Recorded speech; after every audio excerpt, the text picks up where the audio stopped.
A man may criticize or laugh at himself, and it will affect others favorably. A continuous look at our assets and liabilities and a real desire to learn and grow, by this means, are necessities for us. We have learned this the hard way. More experienced people, of course, at all times and places, have practiced unsparing self survey and criticism. I would argue that the most important thing that a man can do in his life is to objectively look at himself and list all of his faults and all of his qualities as well. You have to know what your strengths are and you have to know what your weaknesses are. You will never overcome anything in life that you can't see.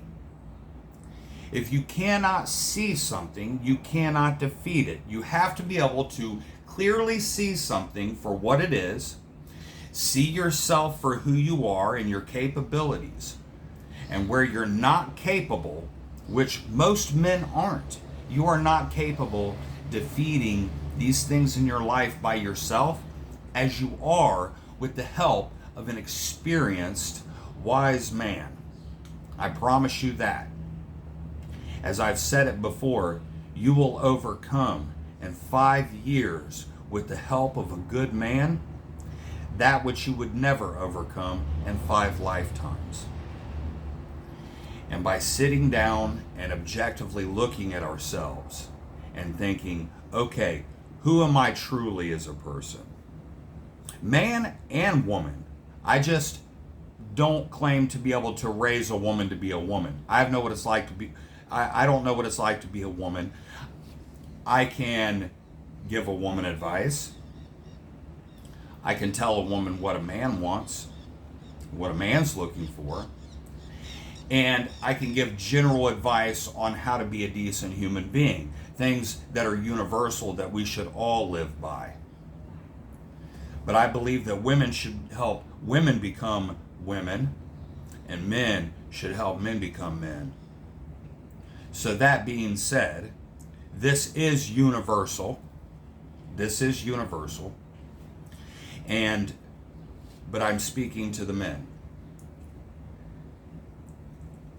When I was dealing with PTSD and TBI, so severe that I couldn't function in life. Well, for the first 2 years after I got shot in the head, that's all I did was take all the drugs I could take and drink all the alcohol I could drink, about 2 bottles of whiskey a day and a case of beer on top of it. Yes, I would drink that every day, all that poison, and then take all that poison, no matter what it was, because I couldn't live with myself for 5 seconds. I could not be sober and in my own skin because of all the things that I had been stuffing and not dealing with in my life properly because I didn't have the tools. Alcohol and drugs was not my problem. Alcohol and drugs was the solution to all my problems. My problem was me. Me. I was sick and I didn't know how to fix it. That was my problem. And people are sick all the time. You don't have to be an alcoholic or an addict. You don't have to be an alcoholic or an addict to be sick. People are sick. They have sick coping mechanisms. They have sick behavior in relationships and in friendships and business and in their life all the time. It just may not be as severe as an alcoholic or a drug addict. So it goes unfazed in their life because it's not bringing them to rock bottom. Well, just because your problems aren't bringing you to rock bottom doesn't mean they're not stopping you from success. If you want success in your life, you're going to have to address these sicknesses, alcoholic or not. Alcoholic or not. You're going to have to address these sicknesses.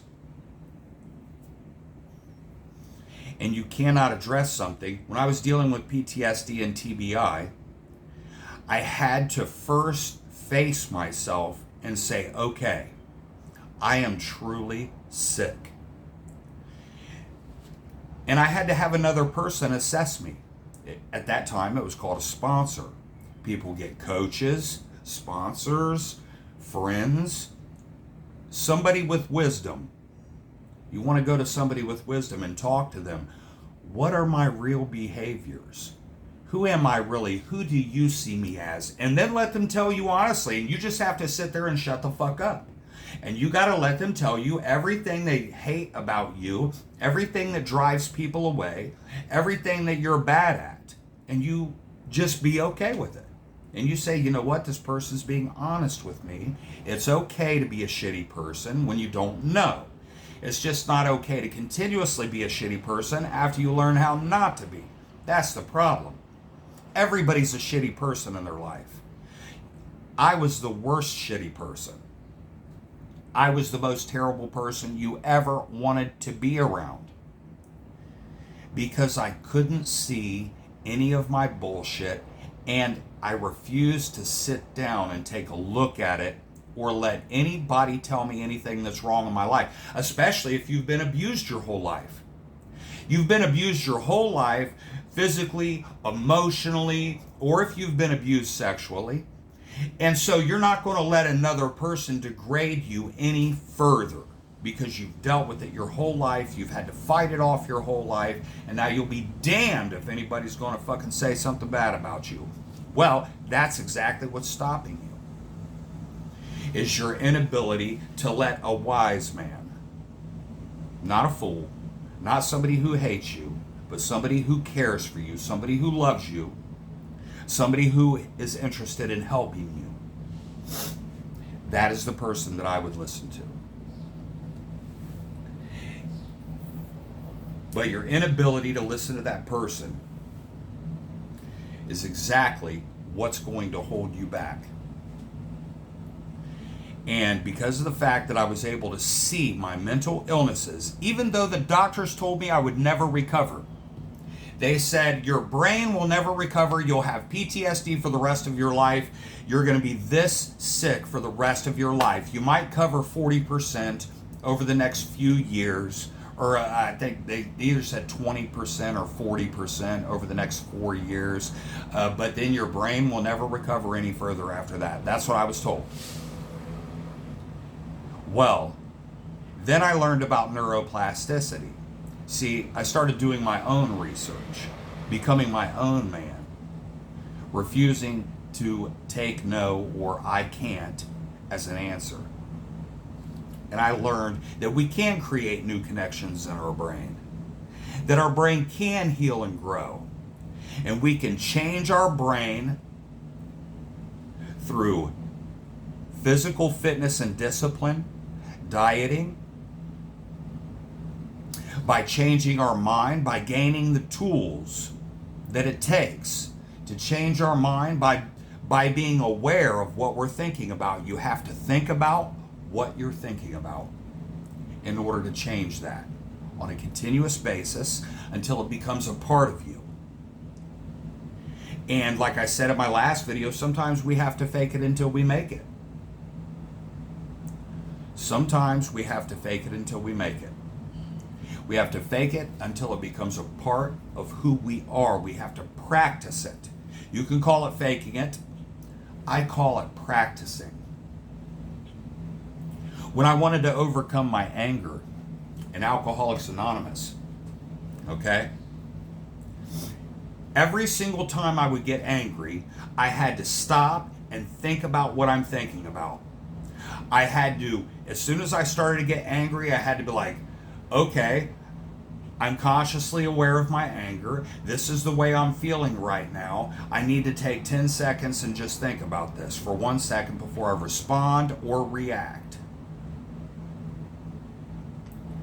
Because the moment between stimulus and response is where we grow.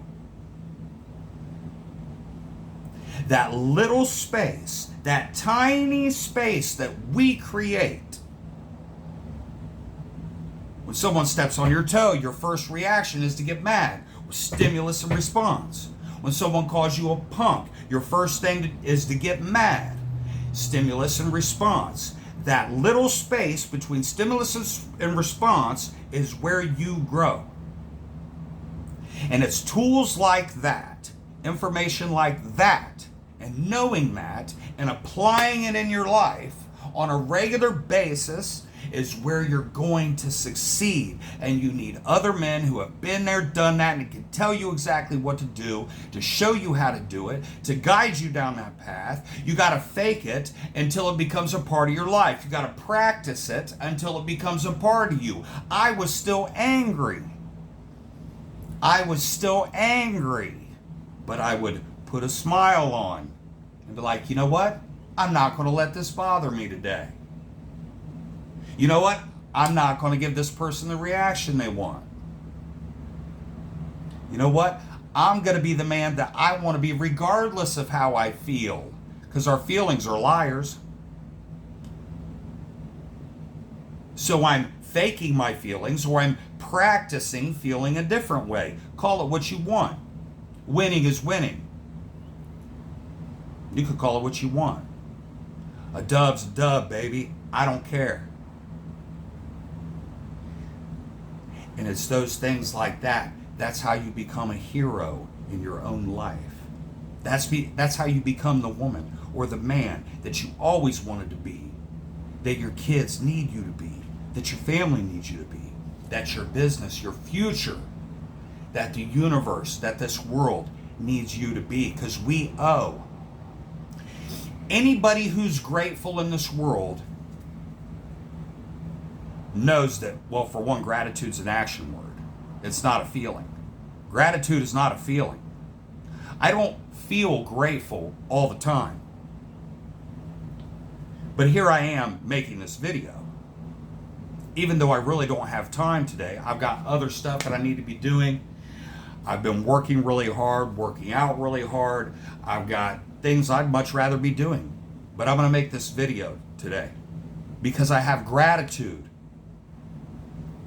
And I love you guys, and love is an action word. Gratitude is an action word. These are action words. They're not feelings. Your feelings let you know what it is. Feelings are here so that we can connect with other human beings, not to make our decisions for us. If you didn't have feelings, you'd be a psychopath out here murdering people. That's how sociopaths and psychopaths are born, is because they are born genuinely without feelings. So we're given feelings by God, by the universe, whoever you call God, so that we can connect with one another and help each other grow. That's why human beings weren't meant to be alone. If we were meant to be alone and kill each other on sight, we would not have feelings. So we see these things, and therefore we can overcome them. And anything you see, you can overcome. Anything. Mental illness, okay? These doctors told you were going to have that mental illness for the rest of your life. Bullshit, motherfucker. Bullshit. Call me. Call me and tell me you're bullshit and see what I say to you. See what I say to you. I'll shed some light on your motherfucking ass. Because you can have freedom anytime you want it.